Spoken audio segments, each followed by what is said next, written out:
Mortal Kombat is a series that is iconic for one thing: bloodshed. Second to that are the multicoloured ninjas and kunoichis of the series. However, despite the series' age, it's kind of surprising that not all the secondary colours have been made into ninjas.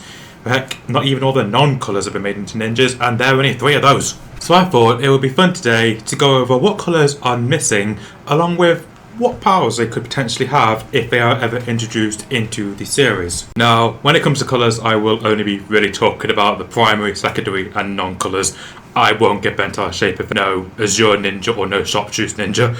That would get a little bit insane and could probably be a whole game of ninjas if they went into the tertiary colours. That would be massive. But before we get into the new ninjas, let's go over all the ninjas of the previous game so we already know what we're working with, along with discerning any patterns that have appeared with their powers as the series has gone along, so we kind of know which ones, well, don't need to come in again. And of course, we're starting out with... Now, in the first game, these two do not need introduction. We of course have the yellow Hellspawn himself, Scorpion, who of course wields fire and hellfire related abilities, and the blue Cryomancer, Sub-Zero, clues in the name, who wields ice. Now, I have to say, it's really got a midway for not to go for the typical colours with these elements, because it actually matches more when it comes to Scorpion. For some odd reason, we mainly love making Pyromancers wear red, despite the fact that you need very specific elements to make fire turn red. So yeah, Scorpion actually wearing yellow matches fire even more than red should. And when it comes to Sub-Zero, again, the same applies. If you add enough ice, it will eventually kind of turn blue, especially in the ocean. And it really helps him stand out, because normally blue is reserved for the water character, but no, they give it to Sub-Zero, so it helps him stand out in a sea of white. Now, I'm pretty sure everyone knows at this point, but in the first Mortal Kombat game there were technically 3 ninjas, the third being Reptile, who didn't get his own moveset until MK2. He of course wore green, the combination of blue and yellow, and when he actually came into Mortal Kombat 2, he pretty much wielded lizard related powers and acid spit. With the lizard also came invisibility, and using the crocodile death falls we've seen MK1, and his second power, the acid spit, and a lot of acid running. Pretty much a lot to do with acid, yeah. Now, there is technically a third thing that Reptile's known for, and that is a power called Force. If you only knew the power of the dark side. Not that Force! Basically, these water bubbles they seem to make, which seem to softly launch the opponent up into the air and allow you to do a full combo on them. And I would be remiss to not mention his poison-related variant that he had in MKX. Going on to the new introductions of MK2, this saw the first Kunoichis of the series, these being the blue Katana, whose power came from her war fans, which allowed her to use some form of aerokinesis, but this was limited as we had another aerokinesis character introduced in MK4, which was of course Fujin, and Melina, who wore pink, and the main power seemed to come from her size, particularly her teleportation. The cannibalism has nothing to do with her size, that's her Tarkatan half. But yeah, this game only really saw 2 Kunoichis officially released with their own playstyles, and in a similar vein to its predecessor, MK2 had 3 secret characters. This was the Grey Ninja Smoke, who wielded, well, smoke, and Noob Saibot, the ninja who wore black and manipulated shadow. Well, who manipulated shadow clones, black holes apparently, ghost balls, a lot of things actually, and was the very charred remains of Bihan after the first game. And the secret Kunoichi was Jade, who wore green similar to Reptile. That's actually kind of impressive when you look at it. Both green wielding characters will start off as secrets. She wielded her bow staff, boomerangs, and a different form of shadow magic, which makes her less dense. These became fans' favourites and pretty much appeared in the series after MK2, going on to have their own lore separate to just being palette swaps. So yeah, that pretty much covers it for MK2. Now, MK3 is a bit of an oddity in the series, as at the end of its run, it introduced the most amount of ninjas and kunoichis. But originally, MK3 had no ninjas whatsoever. This is because they kind of wanted to get rid of that idea, because a small group of people were making fun, deciding they didn't like it. So they released a game pretty much without any ninjas apart from Sub-Zero. Thankfully, a lot more other people decided that they didn't like their ninjas being taken away, so they re-released the game with more ninjas. Imagine that, playing for a whole game instead of DLC. I think I want to be much more prefer DLC or a game to be fully released on launch. So due to this, Sindel is not considered to be a Kunoichi. She is different. Yeah, she does wear some similar attire, but in the games that she's been released in after, she has never worn a classic ninja outfit. Meanwhile, one whom I'm going to talk about later has very recently have had a classic ninja outfit. But MK3 saw the release of the Purple Prince Rain, who was a Aquamancer, the Red Collection of Souls himself, Ermac, and the two chameleons, who both have the power of mimicking the ninjas of their respective genders. The male chameleon wearing turquoise and copying the male ninjas, and the female chameleon spelled with a K wearing light grey and copying the female Kunoichis. And here's a question I have for you guys. Does female chameleon count as the grey Kunoichi, or is she just the light grey Kunoichi? As when Smoke was introduced, he was wearing a much lighter grey until later on in the series where it became more darker. But meanwhile, female chameleon has pretty much always worn light grey. In fact, if you look at her base outfit in MK1, she is wearing light grey. So what do you guys think? Is she the light grey Kunoichi, or is she the grey Kunoichi? Now, MK4 kind of actually saw the last ninja for a while. This being Tanya. Yes, she counts as a ninja. As I said earlier, she did have a all-new classics line in MK1. She has classic skins in that. But for the longest time, she was the last ninja. She, of course, back then wielded Tonfas and a Naginata, or Dragon Naginata in MKX. And recently she has switched to having a 3-section staff with hands for some reason. Don't forget that. But she's always kept her pyromancy part. She's never really been without it, along with her incredible amount of gymnastics. So yeah, she was the last ninja, as there was nothing introduced from MK4 to Armageddon in terms of a ninja. It wasn't until WB bought Midway when it went bankrupt that we actually saw another Kunoichi get released to the series. Now, this was Scarlet, the red Kunoichi who wields blood. And she has been the last Kunoichi, and the last ninja introduced was Tremor, who wore brown and wielded earth-related powers, or geomancy. And again, this is another debate I'm having. Does Tremor also have the crystal power, or is that just kind of to make up for the variant system in X? I kind of understand the lava and metal and earth, but crystal seems a little weird to me. So again, what do you guys think? Does Tremor have those powers naturally? Because when he appeared in Mortal Kombat Legacy Snowblind, he just used lava and earth. So you guys decide in the comment section down below. Now looking through the male ninjas, there's a pretty clear pattern. The male ninjas normally use an element as their power. Don't really necessarily have to have a colour matching, but it can also be a reference with the name.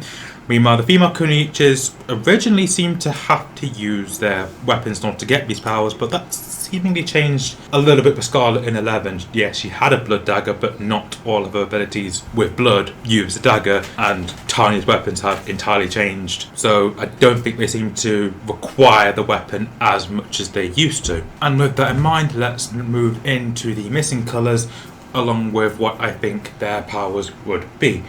Now, for the male ninjas, only 3 colours are really missing, this being pink, orange and white. Meanwhile, for the female ninjas, there are 5 colours missing, which makes a lot of sense, as in they were introduced one game later and they're only 2 behind. And the colours missing are black, purple, white, orange and brown. So let's start off with the one that's been discussed the most right now, this being Pink Floyd. Now, there are 2 potential powers I could see Pink Floyd having. One of them being carnivorous plants. This is honestly a pretty interesting one they could go for. Although immediately to most people's head, the one that comes up is a Venus flytrap. There are so many variants of carnivorous plants out there. For instance, sundews could be used as a very good grappling tool. Both Venus flytraps and Sarcosirenia, e.g. pitcher plants, can be used for good traps. You know, they place them into the ground and they will, once your opponent gets too close, spring up, capturing them for a few seconds, dealing damage with the enzymes. Nempethanthes, aka monkey cut plants, could be used as a good projectile, and maybe even the enhanced version deals damage to the opponent because of digestive enzymes being, well, bursted onto them. And for an animality, if a character does come into MK1 for carnivorous plant, I think should go a little bit ironic and be a fly. I think it should work similar to katanas, but instead of it being a hummingbird's beak going through the opponent, it should instead be a fly. Now, the second element I thought that could be a good match for Pink Floyd is the element of light. This is just literally because of the album cover with the prism on it. Now, there are two ways I could see the light element being used. One of them being zoning tools, light beams, light columns, teleportation, quite typical for someone who wields light, or maybe more combat about it and do a little differently by making it a rushdown character, combining a martial art such as kickboxing with a character who moves at the literal speed of light, dealing punches faster than Muhammad Ali, look like a butterfly, sting like a wasp made out of the sun. That would be an incredibly painful combo, and I really think that could be interesting. Forego the typical light uses and make them move at the speed of light. And for an animality, this is a little bit obvious, and anglerfish, in my opinion, is a really good pick. They're an animal that naturally has bioluminescence, so incredibly good match. Now for orange, I did have to think a little bit more about this one, but I think sound would actually be a unique element to use. Now personally, I don't think this would collide too much with Sindel, as she only really uses a scream, which is a high frequency use of sound, and she has other abilities such as her hairball, her hair, her levitation, and she's kind of been a little bit removed from the game series for the time being, so I think another character wielding sound is not too much collision with her, and when it comes to the application of this power, they could use sound in its more lower frequency, for instance, sound barriers, or using sound to knock the opponent to the ground, sound blast, confusion blast. Pretty good use of sound. It's not just limited to screams. His animality would probably be the one I gave to Sindel in one of my previous videos, which would be the white bellbird. And for the final colour I'm going to go over is white. Now, if they don't give light to Pink Floyd, I believe white should have light, but a second element here I think should be metal. Now, metal lives pretty paradoxically in Mortal Kombat, as in it exists, but not in any official media. If you didn't know, there's a character called Chrome. Now, he basically came into existence by a company accidentally releasing photos of a figure with a Silver Ninja costume. So they took this photo and ran 10 marathons with it, thinking it was going to be the new DLC. This obviously didn't happen because I wouldn't be talking about metal right now, and it's in a very, very weird limbo. Now, there is another problem, and that is the T1000 DLC. A lot of people seem to think that because T1000 is joining the cast, this automatically gets rid of any metal character. I don't think this is the case, and this is simply due to the weaknesses that the T1000 has, or limitations he has. Number one being he can't make complicated machinery. Second one being, and that's something I noticed, he cannot add mass to himself. If you've ever noticed, despite even when he's shapeshifting, most people he shapeshifts into are smaller than him, and whenever he uses the arm blades, have you noticed how freakish your hands are? Generally, look at them. How much do they stick up from your wrist? His arm blades get thinner towards the end, and I could literally see how your own hand could get thinner to perform an arm blade. And the third weakness I noticed is the fact the T1000 seemingly never detaches anything from his body willingly and kind of uses it as a projectile. That's something else I noticed. He always uses a gun in order to have a projectile. He doesn't, say, fling his fingers off in order to ram into a door, for example, or hold the door open with his hand before he gets there. Honestly, that film would have been so much more freaky if they did that. But yeah, these are the limitations of the T1000. So if, for the sake of this video to make it easy, I'm going to keep calling him Chrome, does get into the game, there are so many more uses. For example, let's take a look at metal bending in the Legend of Korra, particularly when Kuvira, for example, was protecting the train and she was firing metal at a rate of knots and somehow didn't kill any of the bandits, but perfectly wrapped the metal around their eyes and hands. Despite the fact it was metal, and how the hell are they not all blind as a result? Another good example could being pretty much a weapons factory, because we know, as I said earlier, the T1000 never add mass to himself. This character could literally make weapons such as spiked flails that are significantly bigger than him, axes, and even a warhammer. Speaking of warhammers, the Warhammer Titan is another great example.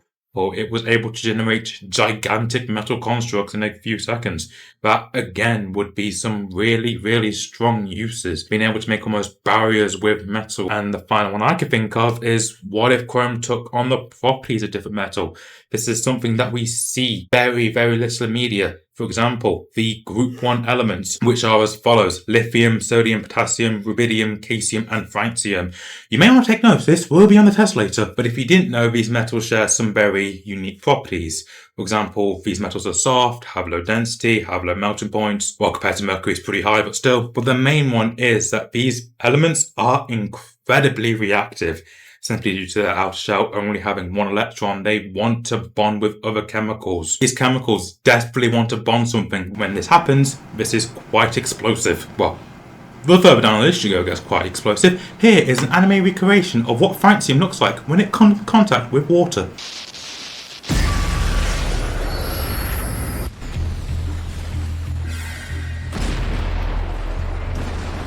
Other metals include the element tungsten, which is the heaviest metal with the highest melting point, or mercury, which is the exact opposite here and is always a liquid metal. And let's give him the metal that is literally his name, that being chromium. Honestly, yeah, that is how you can very practically get in a metal-wielding character in this game, despite the T-1000, ignoring some very recent news here. Now, for Chrome, I think his animality should be something along the lines of a silver falcon. Honestly, that could be quite devastating. Combine speed with metal. That's basically what this animality would be, and I think incredibly devastating. Now, moving on to the Kunoichis.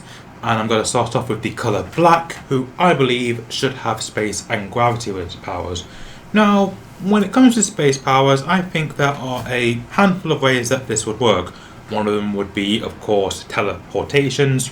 Space powers, it makes a lot of sense. And the second, I think, should deal damage by basically cancelling out the space between objects and destroying them. Or doing the opposite and destroying the atoms in space by, expanding them out too much. Again, increasing the space, which could be a pretty cool way of doing it. And for gravity parts of the powers, I think one way of using it is very similar to Ermac through his soul lift, but through gravity. And the second could be slowing the opponent down or limiting the height of their jumps by changing their gravity mass. And finally, is basically making a black hole, doing the opposite of what space does by bringing the particles closer together and basically making a gravity well, which is what a black hole is. And the last part of these elements is combining them into together, turning it purple, and then throughout heaven and earth, she alone will be the honoured one. And her animality, I believe, should be a whale. I know, a little bit basic, but works. Biggest thing on Earth, biggest thing in the galaxy.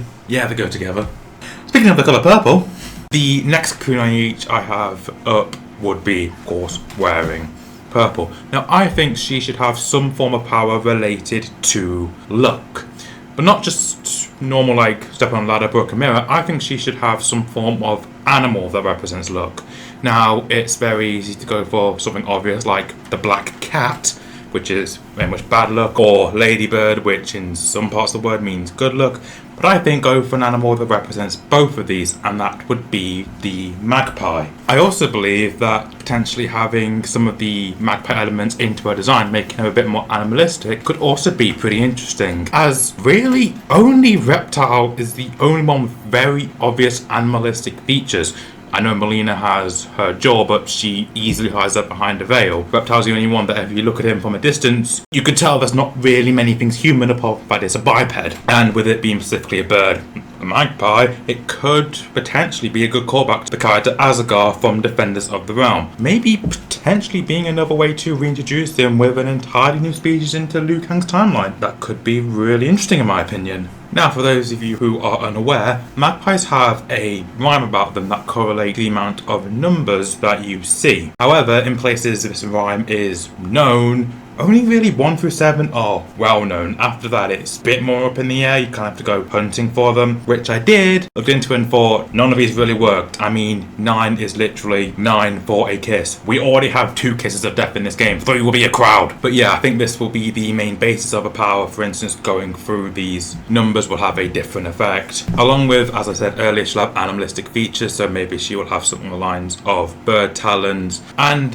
having wings that look like a cape built in. So honestly, pretty interesting design, and I think this is why the animalistic qualities would work. Now I'm going to go through the rhyme and describe what I think each number should do. Starting off with 1 for sorrow. Now I think this should work as a projectile, and upon contact, maybe this will be the enhanced version, maybe it won't, it will impact a certain stat of the opponent. making it so it's sorrow for them. For instance, this could be they have a reduced damage output, or they take more damage from this character. Anything that really hinders the opponent's gameplay would work well here. And also, she could use the look on stuff like the ground, like we see most Jinxes do in other series like Teen Titans. Dear God, there's a lot of Jinxes out there.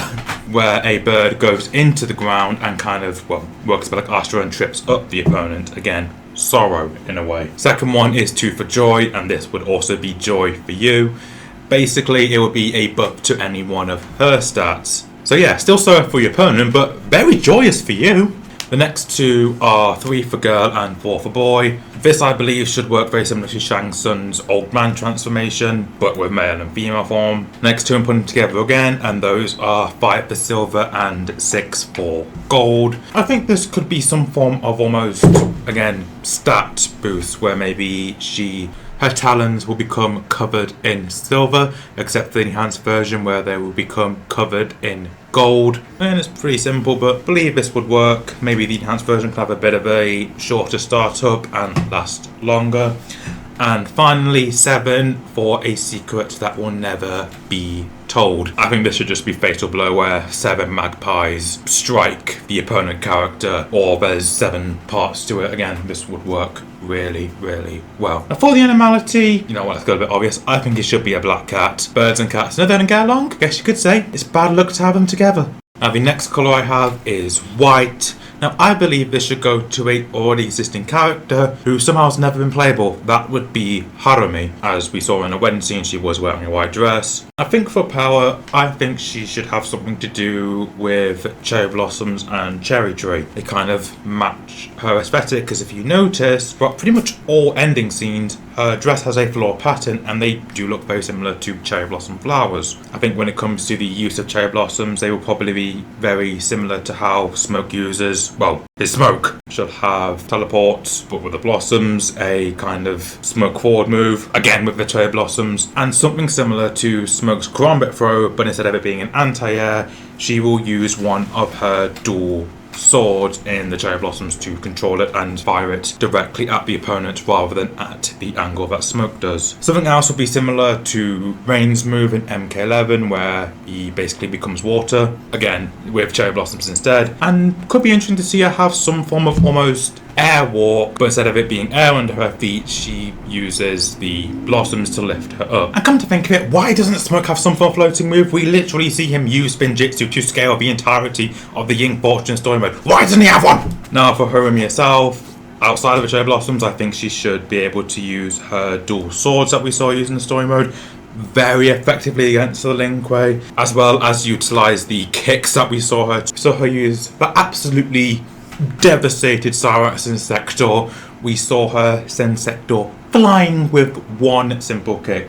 Honestly, they should very much incorporate that into her moveset. It will be very cool to watch. And for her animality, again, if you notice on her dress, do remember there being some form of bird. And I think this should be a crane. It seems to match the bird on her dress. So yeah, they could have been very ingeniously, subtly foreshadowing what Homi's power set could be. Cherry blossoms are overall a very good match for her. In fact, I think it works better in terms of like in the story if she has some powers that are similar to Smoke, because well, is her adoptive brother-in-law, and I think Cherry blossoms and Smoke do have quite a bit in common. They both use a kind of aerokinesis, and I think this could set up a very unique kind of bond between the two. Him teaching her how to use cherry blossoms, very similar to how he uses Smoke. So honestly, I think this could be a very unique way of telling a story through movesets. Next up on the colour wheel is the colour orange. Now, I think this should have something to do with the power of beast animals. But when it comes to the power of beast, I think the limitation is best. So I think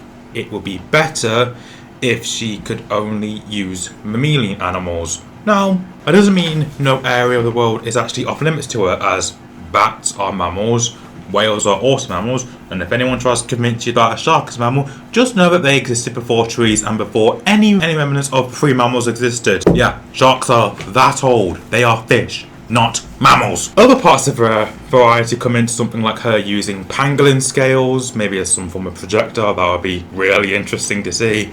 her having tiger arms, her being able to switch her arms to have the musculature of tigers. That is objectively terrifying, along with the claws that will forever stay sharp because they're retractable. Jesus Christ, this woman would tear you apart. But also her maybe being able to shift the bottom part of her body into something like a horse, being some form of centaur before we get Motaro back. Honestly, I think this may be the only way to ever get a centaur in the game again. And these are only a few examples. There are so many mammals out there. She is not really that weak, but I do think the limitations work better. And for animality, if she is going to be the queen of beasts, may as well give her the king of the jungle, the lion. Another good part of her using mammals is the fact when you actually look at mammal skeletons, particularly limbs, they are just stretched out human limbs when you look at them. Honestly, go look at her back skeleton as a diagram and a whale skeleton. You realise they're flippers. No matter how much fat and skin is around them, they are just an elongated version of human hands. They are almost exactly the same, only further proving the evolution. But I'm not getting into that debate today. And for the final colour, brown, I'm going to go back to kind of what the Kunoichis originally were somewhat, or how the house originally worked. We're giving her a Chinese 9-ring broadsword. You don't know what that is? Looked up Forged in Fire. It will come up almost immediately, and it's quite an interesting weapon. Obviously takes a very typical Chinese broadsword, which I think would be a massive part of a moveset, dealing tons of damage with it. But I think also the rings on the sword will become detachable, and then themselves could be a projectile, or they could conduct energy through them. Honestly, there are so many ways you could use a weapon like this. I know normally in real life it wouldn't work as well because it has a lot of weak points, but in Mortal Kombat those weak points don't really matter as much. In fact, as I said, those rings can become a very useful weapon for her. And for her animality, I could potentially see two animals being used here. One would be the snow leopard and the other being a monkey. Those two animals are forms of Shaolin Kung Fu, and they're the only two left that haven't been taken up by another character's animality. And with that, that is all the missing colours for ninjas and kunoichis covered. Now, what do you guys think? I want to know, what would you give these colours specifically? Do you agree with my picks? Do you have some of your own? Honestly, let me know in the comment section down below. And while you're there, if you want to see me again, subscribe and leave a like on this video. It really helps the channel out. And with that, goodbye.